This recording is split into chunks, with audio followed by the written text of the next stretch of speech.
Wired into technology transformation, this is the Digital Bulletin podcast.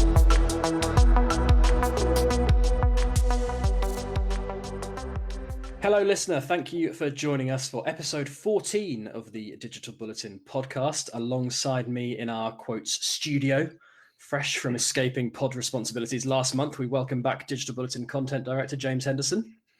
Good morning. And alongside James, somebody who has tried everything to have a month off, but I just won't allow it. It's Digital Bulletin CEO, Rom Broad. My time's coming. I'm sure it is. One day. Chaps, we've been doing these pods now for over a year.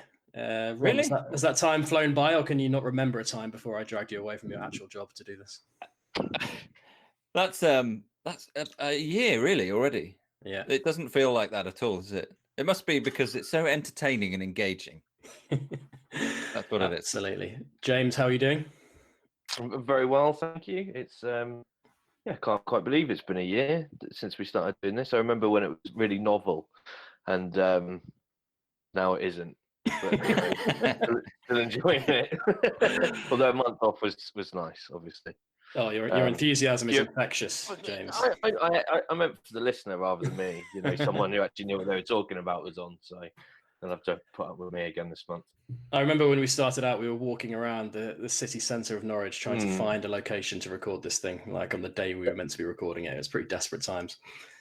Yeah, that's right. We asked in a Holiday Inn whether we might have a room we could rent for the hour, which, looking back on it, is completely ridiculous, obviously.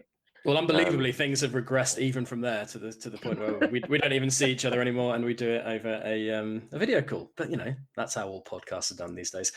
Right, listener, upcoming on the pod for you today, we have an exclusive interview with Anna Chung from Palo Alto Networks to talk about cybersecurity and the dark web. We will be putting our Lebara case study under the microscope, and we're going to be chatting about a very awkward moment for the CEO of Google. But first, here's some news. Now, one story that caught my attention this week was Twitter appointing famed hacker Peter Zatko, or Mudge, as he's more widely known, as its new head of security. This is a bold move from the social media giant, but maybe one that's needed after a series of embarrassing security breaches recently. We've also seen Python's creator Guido van Rossum join Microsoft after deciding that retirement was, quote, too boring. He's now part of Microsoft's developer division to do, well, we don't really know what yet, but we'll find out at some point, I'm sure. Another story that caught the eye was IBM becoming the latest service provider to build a private cloud specifically for telcos. As we move to 5G, many companies are competing fiercely to deliver the underlying infrastructure, and we're only going to hear more and more of those types of stories for sure. Elsewhere, we've seen Adobe finalizing the $1.5 billion acquisition of Workfront, Virgin Hyperloop complete its first ever passenger journey, and AWS revealing plans for huge expansion in India. Now, you can read the reporting on these stories and many more via the Bulletin on digitalbulletin.com. But next, we are going to take a look at a story that emerged at the end of last week. Now, we have read and heard a lot about the growing tensions between Europe and big tech recently, and on Friday, a bizarre incident was reported. Worth hearing about this one, listener, for sure. So it all stemmed from a video call that Alphabet and Google CEO Sundar Pichai was having with Thierry Breton, who is the EU's internal market commissioner, but also some kind of tech spokesman for the EU. He was previously the CEO of Atos. Now, this call was arranged by Google to discuss the proposed regulations in Europe that will see companies like Google, Amazon, Microsoft, etc., having to share data and generally be reined in a little bit on the continent. But just as the call was getting going, Breton pulled out a leaked document from somebody at Google detailing a 60-day plan to fight back against the EU rules. Brilliant story, this. Rom, first of all, how great would it have been to be a fly on the virtual wall of that meeting when Breton dramatically unveiled this leaked document? Yeah, it would have been brilliant. I think Breton probably loved that moment as well, as a not just as a politician, which he is obviously, but also as a leader of large technology companies himself, not just Atos, but others, France Telecom as well, I think, and others. Just to have that moment over the boss of Google, it's just probably that's it, isn't it? You could dine out on that for years. But what was revealing, I think, was his comments afterwards, where he said, "Look, I wasn't surprised that this letter existed. I'm not naive.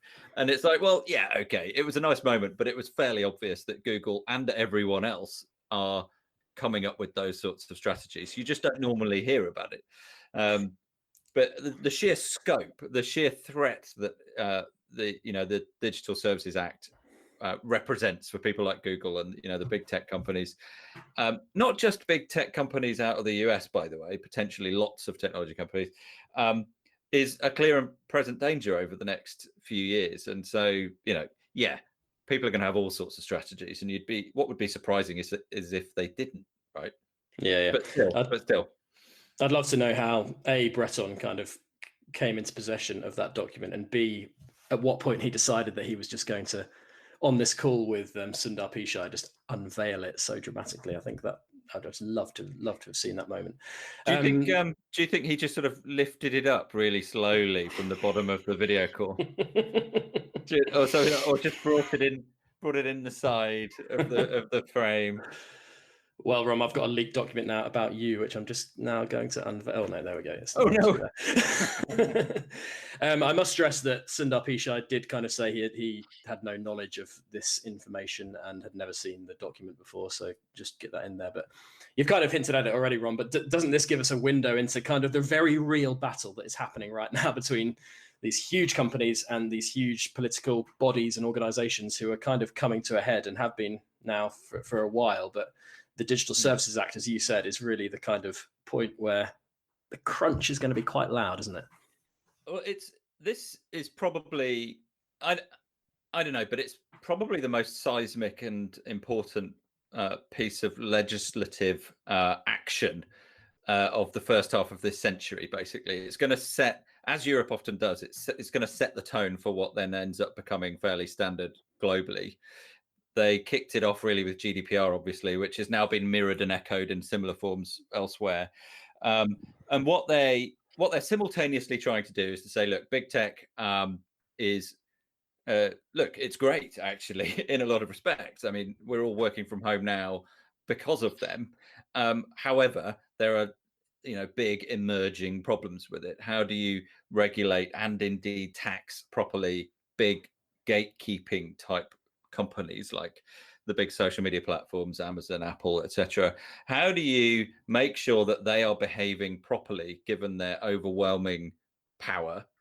And a key to the whole thing as well is liability. They want, Europe are saying, look, you can't just completely avoid any liability forever in terms of selling illegal stuff, or dodgy trading practices, illegal content of various kinds.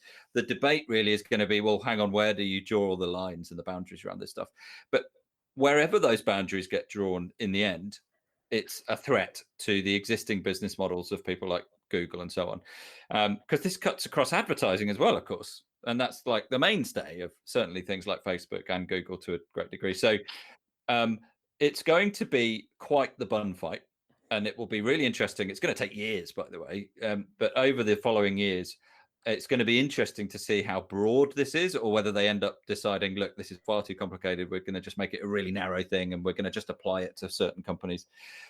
But once it's all done, it will set the geopolitical context, certainly between Europe and America, because the American government, by the way, will get involved in this as well at some point.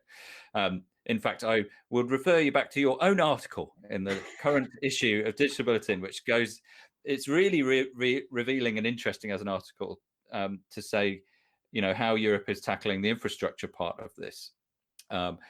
American companies essentially own the digital infrastructure of Europe, and Europe is alive to that, and they're trying to change that. It's all part of this big picture. So go and read that for sure. But yeah, it's a massive, massive deal. As much as little amusing anecdotes like this one are kind of like the starting gun for the whole thing, it's going to be seismic and important, and also extremely boring for the next few years. Anything involving the EU is by definition extremely boring. But it's not just Google, obviously, although Google has seemed to have had a few more run-ins with the EU than some of the other tech companies. But James, we've also seen Amazon come under the EU's glare just last week with the threat of $28 billion worth of fines over the use of third-party data. What did you make of that? I mean, the pressure is ramping up. The EU is playing the game here, isn't it? Yeah, it does very much feel like the EU certainly has its target on big tech at the moment, doesn't it? Seems to, on the bulletin that we write for every day, if not every day, every other day, you seem to be writing about potential probes into misconduct or antitrust or whatever it might be. And with Amazon, it's about how they use data. Essentially, this is a case about big data. I think that's what the competition commissioner said, and that's very much what it's about. And it simply comes down to, obviously, companies trade on there as third parties. I think if you speak to most companies who do, they feel like they have to. They don't want to be locked out of that Amazon ecosystem. And the probe will look at how it has used that third-party data to inform its own decisions about product development and what it sells and how it sells them. So it has all its data coming in from third-party sellers, and is able to use it to produce products to go directly into competition with them, which doesn't seem right, frankly. Yeah. But yeah, it's very much about how it's using the data, and that I think the 28 billion figure comes from, well, actually the EU is allowed to hand down fines equivalent to 10% of turnover, which when you're Amazon is quite a lot of money. Yeah, that's a fair amount of cash, isn't it? It's interesting that the whole point about data. I mean, I had a look at the kind of minutiae of the Digital Services Act and looked at kind of what is actually being proposed here. And one of the proposed kind of regulations, Rom, is the sharing of data with smaller companies in the same industry. So the likes of AWS having to share data with maybe cloud providers who are operating at a far smaller scale, and this is all to kind of make sure competition is fair in the marketplace. I mean, that's an interesting one, isn't it? That one. That's a really fun one, isn't it? Can you imagine? Yeah. Data is essentially, the oil. We hear that phrase all the time. It's the fuel. No, tell me you've not dropped in data as the new oil. I didn't say new oil because it's not that new anymore. It's the lubricant of everything, right? It is the value at the heart of all these business models. And what the EU is saying is, sure, yeah, you can invest billions of dollars building infrastructure and systems to collect and leverage all this data, but now you've got to give it to other people. And it's like, well, what? How that's going to work in practice, obviously, I've got no idea. Big platforms' control of that data is ultimately where they have their power. If they have to hand it away or give access to other people to it, then who ultimately is in charge of any of this, and why would they even participate? I mean, it's a massive minefield. Yeah, and the kind of digital future of Europe is dependent on where this ends up, isn't it? What compromise the big tech companies, because the big tech companies are obviously going to fight this tooth and nail, and the idea that they would share all of their data with competitors, not just with the EU maybe, but with actual competitors in industry, seems to me something that they probably don't really want to do. Now, as Rom kindly mentioned earlier, I did do a piece in the most recent issue of Digital Bulletin on data sovereignty in Europe, with a focus on kind of the major cloud players, and it got me the title of IT Services Fanatic, given to me by James in the magazine. Now, that article, I think, is worth a look if you want to go deeper into this topic. James, thank you for that title. I think I might put it on LinkedIn. Now, I'm going to put you on the spot. Which of our core topic areas would you be fanatical about if you had to be? Like, you've labelled me an IT services fanatic. Then what about yourself? Oh, well, you put me on the spot there. Can I have two? Is that all right? Yeah, you can have two. I think it would either be data intelligence, because that's where you get to write about a lot of the cool stuff that's been done with AI and algorithms and stuff like that, or connectivity, because I'm quite nerdy when it comes to like telecoms, and obviously the story about 5G, which is will be one of the biggest technological leaps of our lifetime, really. So I'll go connectivity. There you go, connectivity. There's an answer for you. Fanatical about connectivity. That's a sentence that's never been said before. Rom, any topic areas that we cover that you just would describe yourself as fanatical? Oh, you really are putting me on the spot there. I would say it's probably it's people and change management. That's because that's what it's always about anyway. In the end, as much as you guys try to coat it in a veneer of technology, it's never really about that. It's always about people and what they do with it. There you go. Yeah. So, No. so Rob, I can put you down for the next people article, can I? For the next digital bulletin. Yeah, no problem. Good. Okay. Yeah. Maybe it might be short. Sorted. That's sorted. No, it's good. It's good that we've got a spread across different topics there. Although I did notice nobody chose security, which I'm delighted about. Cybersecurity, though, is a very interesting topic. Let me just add that. Right, James, it's a good job you chose connectivity because we're going to change course now. And next up, we're going to chat. I might have known. Sorry, I might have known this segue was coming. That might have informed my answer. Well, very cooperative of you. Next up, we're going to chat all things Lebara, hint, hint, after this. Find us as Digital Bulletin on LinkedIn, Facebook and Instagram, and at Digi_Bulletin on Twitter. For this month's case study section, we are going to revisit our work with Lebara. Now, Lebara is an interesting company. In the telecommunications space, it is one of a handful of providers looking to disrupt the markets with budget SIM-only plans. It's fast growing and its services are now stretching all over Europe, meaning its own technology and teams are needing to be at the cutting edge to keep pace in this fast-moving industry. We got the chance to speak to Torsten Minkwitz, Lebara's Chief Technology Officer, about the company's decision to go all in on the public cloud. Now, before we get the discussion kicked off in earnest, here is Torsten talking about some of the benefits Lebara has already seen from its multi-cloud approach, and first giving us insights into the vendor selection process. There's a discussion, who can support us best, and then it's not so much that one is cheaper than the other; they all cost the same. Yeah? But on that side, for example, one vendor came in and said, "I'm gonna give you architects for free. I'm going to give you know-how. I'm going to bring other vendors in who will help you to be faster." And then we went with that vendor. It's more about these things than the actual pricing, because there's some complexities involved in running two public clouds. Cloud for me is virtualization plus automation. And we get a lot of stuff out of the cloud, all the stuff that the Amazons or the Microsofts or whoever in this world build into their cloud platform, where that before we would have to do with lots of people. So now we want to spin up, a certain type of software. We basically just go into the console and just spin it up. Before, it would have been like several weeks of work.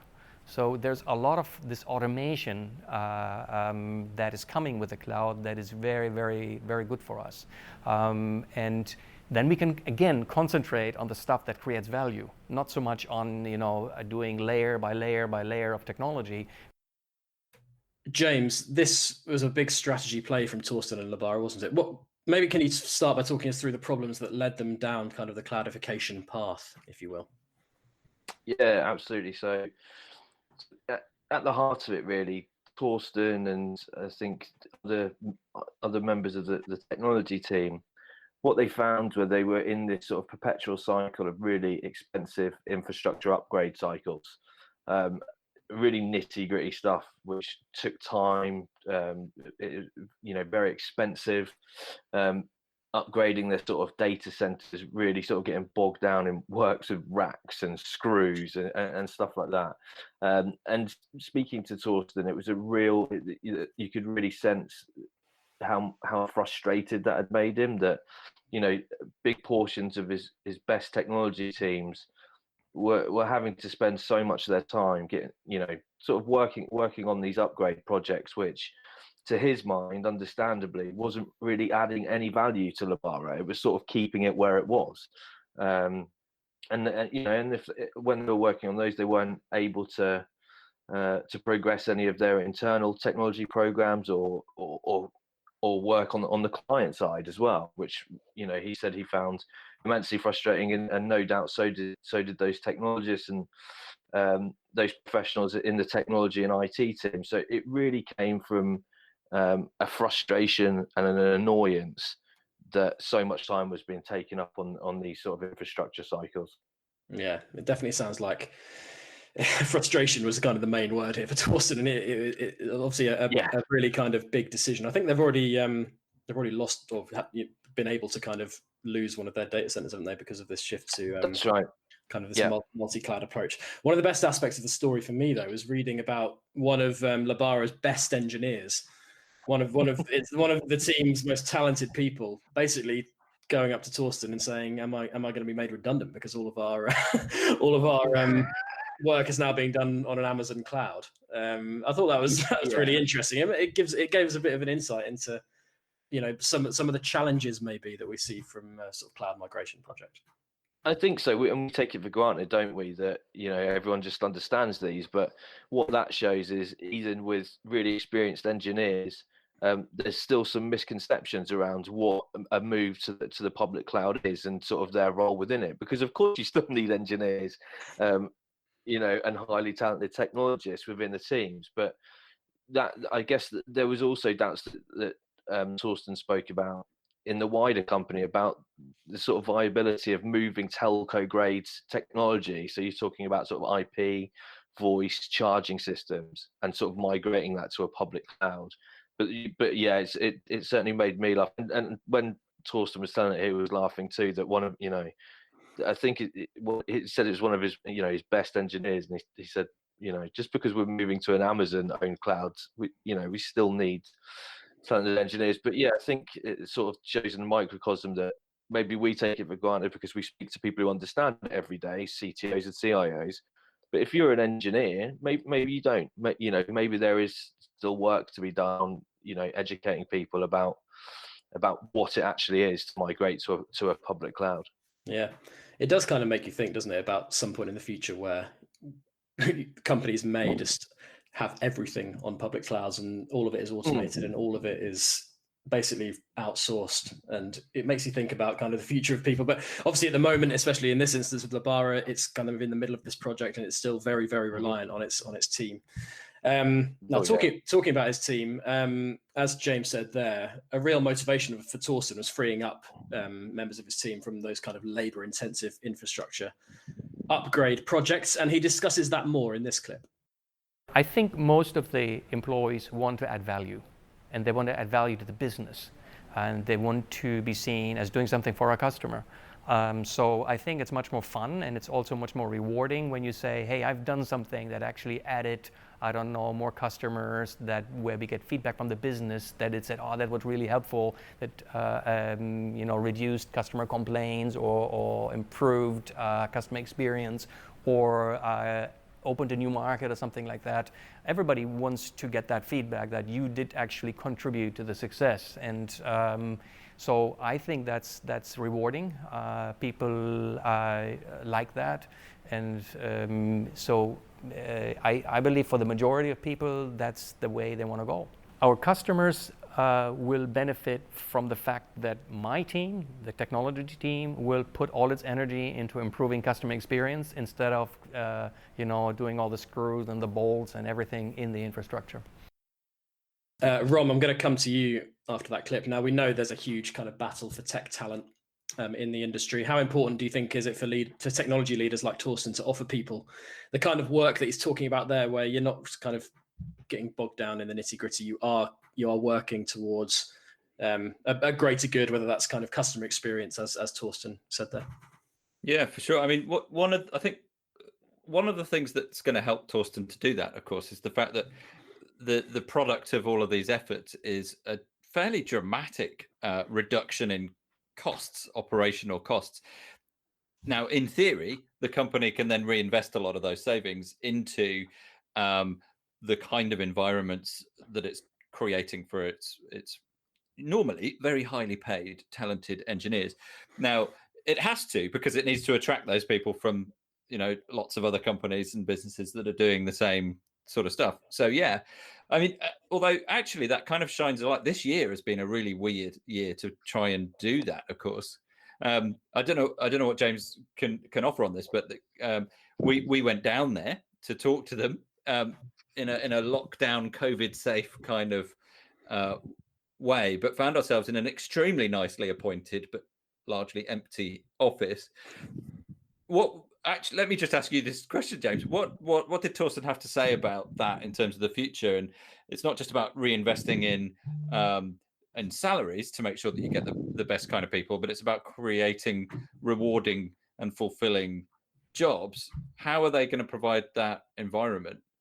What are their plans moving forward after the craziness of this year? Well, this was a couple of months ago that we did it, and to all intents and purposes, Torsten was quite frustrated with the situation in the UK. He spends most of his time in Germany and the Netherlands, I think, and he was saying that the ways that their teams are working had pretty much gone back to normal. So he was pretty frustrated with the fact that despite the fact we were officially out of lockdown, that actually people were very, very reluctant to go back to work. That makes it potentially an even more interesting question from my perspective, particularly as I was the guy that said, look, I'm most interested in change management and people.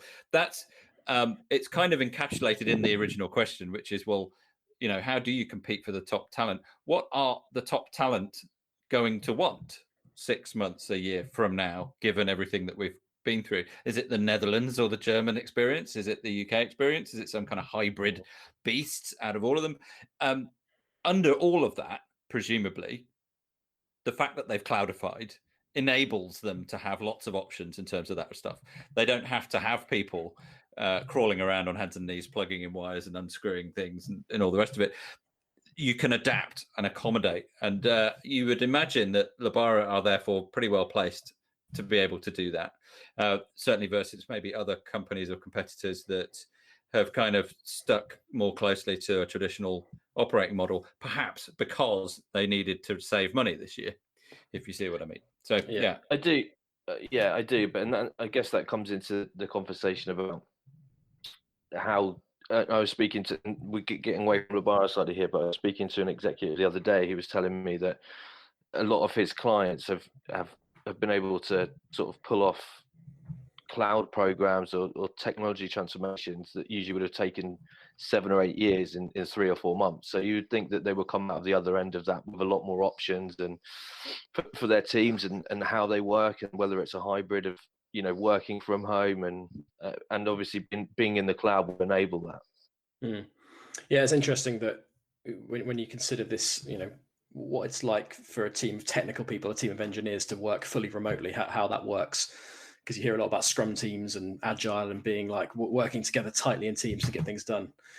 I'm sure that has translated to kind of remote working in a lot of instances. But obviously Torsten, as you said, James, is of the belief that he'd quite like people to be back in the office at some point, especially when they've got a nice big space to be filling up. It was the first time I'd been to a very large, well-appointed office, and it was the first project that we've done sort of post lockdown 1. We are now recording in lockdown 2, of course. Yeah.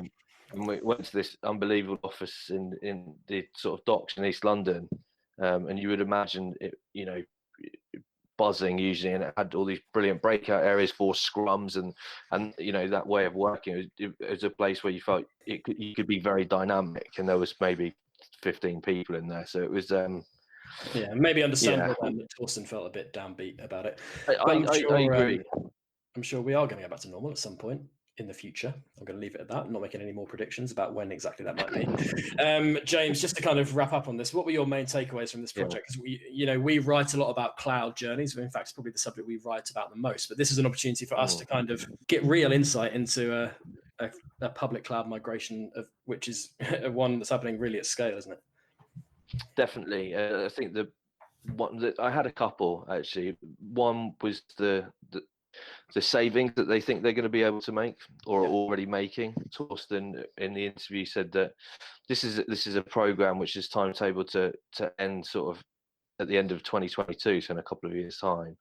And savings already been made, but he believes that by the time it's fully integrated, that the capital expenditure on sort of upgrade projects and installations and that kind of work, they will cut that by 50%. And now when you're talking about a telco, he didn't give figures, but that's going to run into millions of pounds or dollars. So I thought that was a big eye opener for me. But there was a couple of that would probably be the main takeaway in terms of the money, the value that you put on that project.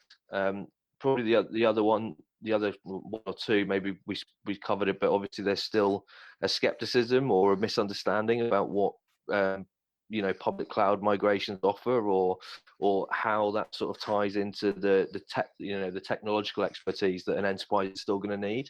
I think maybe that opened my eyes that actually it's not really fully understood, that it's understood by technologists and CTOs and CIOs, but do the rank and file of technology teams understand it? Possibly not. And the other thing was just how much he feels, if you take that all together, the freeing up of technology teams, the sort of cutting capex, the ability for virtualization and automation, spinning up software. When he spoke about that all as a package, I know that public cloud migration is not going to be suitable for everyone, but what it really illustrated for me was that if you can do it, then why wouldn't you? Because the benefits were just seemed to be anyway absolutely enormous when he was listing them. So that really illustrated for me the sort of value and why you would put so much time and effort into one of these programs. Yeah, that makes me think of actually a project that I won't reveal the company, but a project we recorded very, very recently, or we went and had the production day for, where my main takeaway was exactly that. The company ended up talking about the cloud provider probably more than they did the actual company. So it was, it's pretty incredible, kind of how much companies get from a public cloud migration, I think, and how there's going to be so much more to add over the coming years. But obviously, there are many different types of clouds that you can use if you are a business leader listening to this, not just public cloud. So, James, thank you for your coverage there. Expert, as I expected, connectivity bringing you into your best form. Right, we are going to move on, folks, but if you want to indulge yourself in the full case study on Lebara's cloudification, then head over to digitalbulletin.com. In the meantime, we're off for a very, very short break. Power up your day with the Bulletin Brief, the latest news, insights, and opinion delivered straight to your inbox. For our main interview this month, I spoke to Anna Chung, who is a cyber threat research analyst at Unit 42, the threat intelligence arm of Palo Alto Networks. We chatted about the threat level on the dark web and how a combination of man and machine is vital in keeping out cyber attacks that are growing in both number and sophistication. But first, I got Anna to elaborate more on Palo Alto and the intriguing work of Unit 42. I think in Palo Alto Network, we have a lot of really advanced cybersecurity solutions. I remember my first week coming to the company. It feels like, the fans go to the Q's lab from the 007 movie, and I was so amazed by how many things we could do here. And it's been 1.5 years now, and I still feel that way every week. In a perfect world, everybody would have access, needs for those products and tools, but most of the time they don't. So Unit 42, we're trying to help people understand the threats in the real world so they can use those informations, prioritize their needs, their resource, their times, and figure out what do they need the most. We try to stay as realistic as possible. So the goal is to help business and individuals to understand the security concerns related to them and what they could do, what are the tools they could use to better protect themselves. So cybersecurity is a really stressful topic, and most people feel a bit anxious thinking about it or try to completely ignore it. What we try to do in Unit 42 is to empower people with this knowledge and realize there's no need to panic. Okay, no, it's really interesting, exciting, and obviously the job title, cyber threat research analyst. It's kind of it sounds like a kind of exciting job title. What does a day in the life of a cyber threat research analyst really look like? Can you tell us? Yes, that's a really good question. I think like most people in the world, we start our day with a huge cup of coffee. And You're not alone. You're not alone there. Yeah. And some people start with like news websites. Some people start with their social media, and for me, it's start with deep and dark web. Trying to understand the markets, the new hacking tools, or the new monetization schemes. But this is just one example to describe the cybersecurity researcher's life.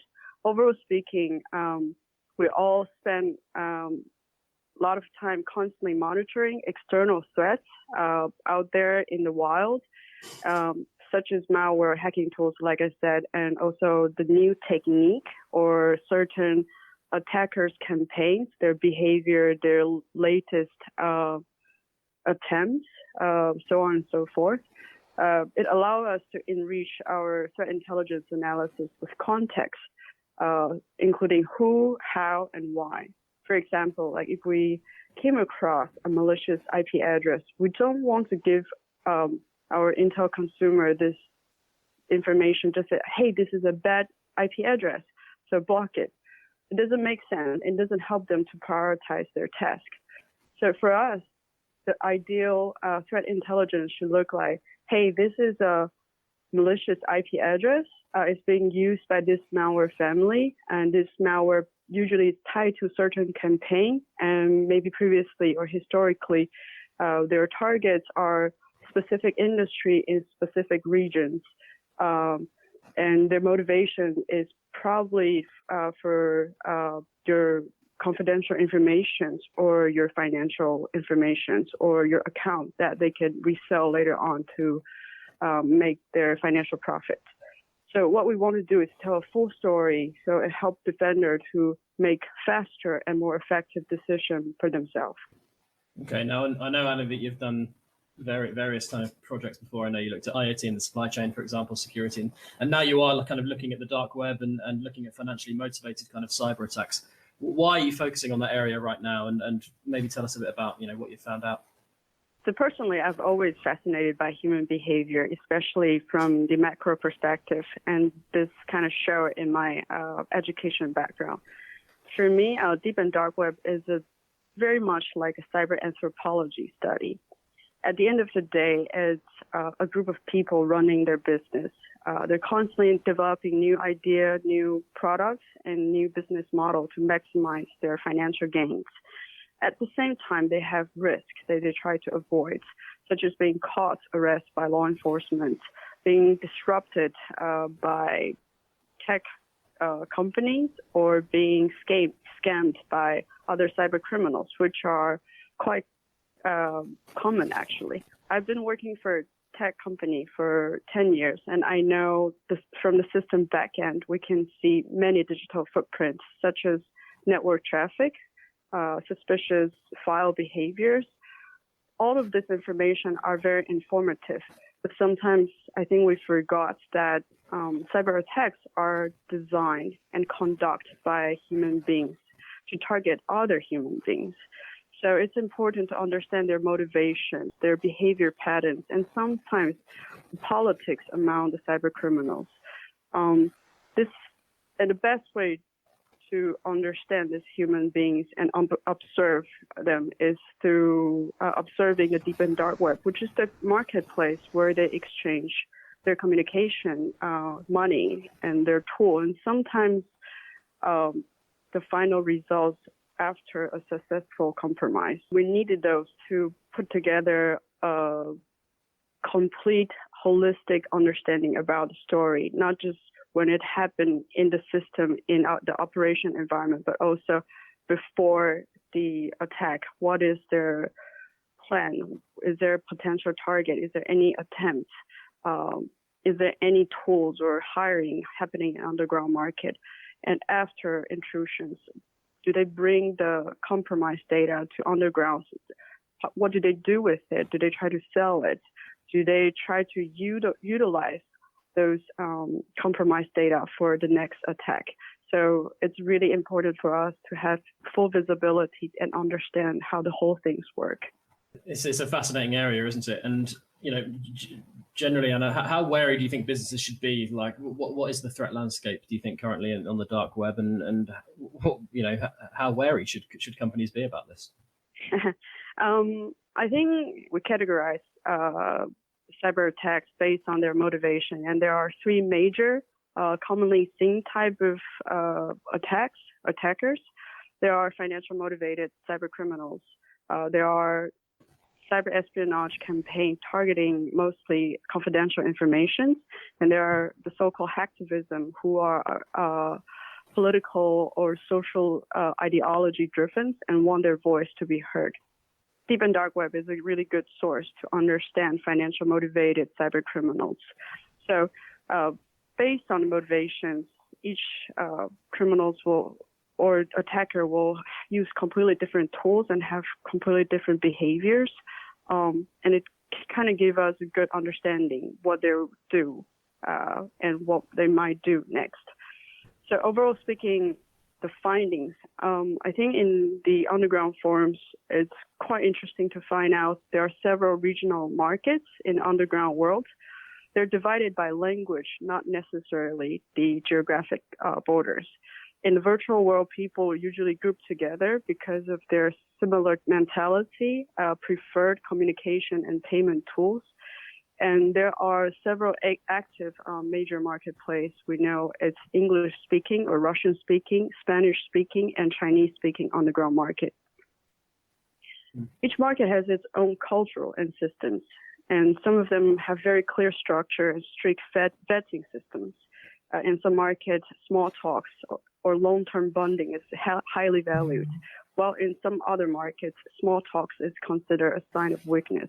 This is quite interesting for us. So one of our research interests is globalization of the underground markets. In the past, we have seen cyber criminals try to introduce hacking tools or business models from one region to another region. This globalization of cybercrime markets facilitate the growth of regional criminals, and this growth encourage an extended capability to exchange tools, the hacking techniques, and sometimes the results of a successful attack. I would say how worried we should be. I think the key here is definitely a healthy awareness. Although we heard about cyber incidents almost every day, and auto attack required an entry point to victim systems. So as a matter of fact, there are many things every online users can do to protect themselves, such as using strong passwords, constantly update their device, patching their operation systems, think twice before you click on any link or attachment. Is it supposed to send to you? Is it sent from a trustworthy sources?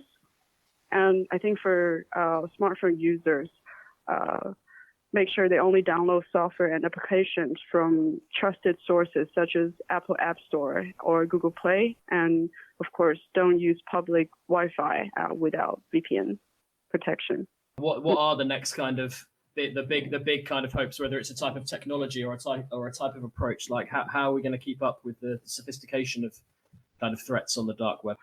Of course, I think one of the very keywords we heard a lot these days is artificial intelligence and automations. I would say especially automations. So from the technical perspective, automations and machine learning technology plays really critical roles in security prevention. The reason is because of time. As defender, we want to detect threats as soon as possible. We want to analyze attack across entire environment, including the endpoints, the network, and the cloud as soon as possible. We want to predict attackers' next step as soon as possible, and we want to implement protection faster than attacks could spread as soon as possible too. So having all of this requires security team to swim through large amount of data while also dealing with very overwhelming numbers of incoming alerts. Not only is not fast enough from our perspective, we know anyone could get fatigue during this process. So machines are good help in this instance. They're good at doing this repetitive task with high accuracy. They're reliable, and they're really good at identify groups of threats within a massive amount of data and automatically roll out protections across entire operation environments. This will free up a lot of manpower and allow we human beings, to focus on what we are good at, such as coming up with creative solutions or making strategic decisions. In addition to technical solutions, because we cannot just rely everything on machine. A collaborative industry culture is also critical for the future security prevention. So every company has their own data, their own malware samples, their own indicators of compromise. As I previously mentioned, cybercriminals are exchanging insights in forums in the marketplace. So if we want to win this game, we need to work together as well. Palo Alto, my company, we co-fund a collaborative program called Cyber Threat Alliances. It's a nonprofit organization now. The goal is to exchange the intelligence with all major vendors. It's a really significant and beautiful change in this industry. So instead of productizing this insights, this threat intelligence, the members of CTA use standardized formats to exchange their valuable raw data and analysis. If I remember correctly, as of now, 2020, there's about 4.5 observables being exchanged through the program per month. That's fascinating, actually. Yeah, no, and collaboration is one thing that we're seeing a lot across the kind of tech world at the moment, especially since the pandemic. Do you think then, Anna, that with that kind of renewed kind of collaboration and kind of open industry that you're talking about there, and the technologies, the machine learning, AI that are kind of supporting this, do you feel positive generally about the future of being safe online and companies being safe from cyber attacks? Because actually a lot of the headlines in this area are quite negative still, and I don't know, there seems to be a bit of a not a culture of fear, but certainly recognition that there are sort of a lot of opportunities to be attacked, and we all see the headlines about when a company's security is breached and the kind of negative headlines that surround that. Ultimately, though, do you kind of feel positive that the industry is heading in the right direction? Well, yes, of course, I feel positive about the futures from the defense perspective. It's not only because I'm biased and committed my entire career in this, but also, but like scientifically speaking, as a healthy industry, we do include and invite professional white hat attacker to be part of our development and our security exercise that constantly improve our detection rate and raise our bars, right? And it's also important to highlight, because I think if we want to win this game together as a whole, what is the definition of a real win in the end of the day? While we continue to research malicious hacking tools and advance our technical features, we still see some really old tricks from 10, 15 years old. So social engineering, let's say, still cause a lot of damage to the general public. And many of the newspaper headlines that we see these days are caused by tricks like this because they give the initial access to the attacker. Let's say during the pandemic, it's a really good example. So we all spend a lot of time to seek information, solution, comfort, or sometimes distraction online. And this gives malicious attacker a really good opportunity to attack and spread phishing emails or fake applications. It's not because attacker all of a sudden come up with like some really powerful technical breakthrough that will drastically increase their success rate, but simply because we, as online user, we change our online behavior and our pattern in response to this crisis. So if I put it into analogy, it's like a house, right?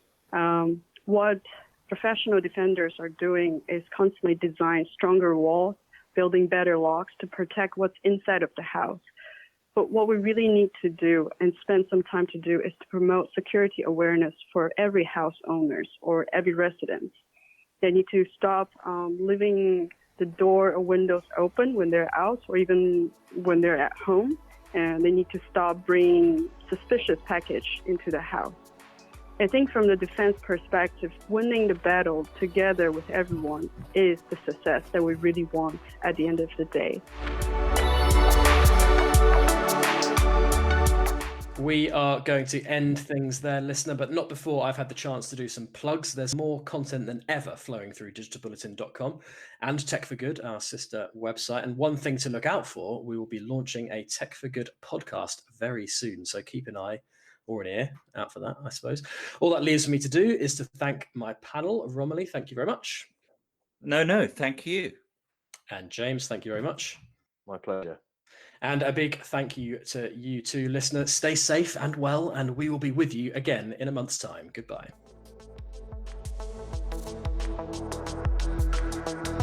That was the Digital Bulletin podcast, brought to you by Bulletin Media. Listen and subscribe to a range of podcasts on Spotify, Apple Podcasts and Stitcher. Plug in for news, features and case studies on the very latest in enterprise technology and digital transformation.